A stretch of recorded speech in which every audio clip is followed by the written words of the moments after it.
দীর্ঘদিন ধরে ইতালিতে বাংলাদেশের বেকার যুবকদের চাকরির প্রলোভন দেখিয়ে আটকে রেখে নির্যাতন ও মুক্তিপণের দাবি করে আসছে একটি চক্র। র্যাব জানায়, মঙ্গলবার রাতে র্যাব ৩ ও র্যাব ১০ এর একটি অভিযানিক দল অভিযান পরিচালনা করে পৃথক দুটি মামলায় দুজনকে গ্রেফতার করে। এ সময় আরও বলা হয়, এই চক্রটি ইতালির প্রলোভন দেখিয়ে সদস্য সংগ্রহ করত, আর সদস্য ও তার পরিবারের কাছ থেকে বিভিন্ন সময়ে ১৬ লাখ টাকা করে আদায় করত।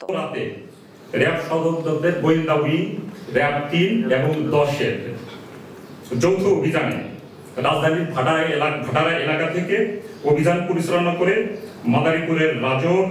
থানার মাদক পাচার মামলার এজাহার নামীয় প্রধান আসামি লিপন মাদককে গ্রেপ্তার করে এবং ঢাকা দোহার এলাকায় অভিযান পরিচালনা করে ফরিদপুরের ভাঙ্গা থানার মাদক পাচার যেই মামলা হয়েছিল সেটার প্রধান আসামি আনোয়ার হোসেন ওরফে আনু মাতব্বরকে গ্রেপ্তার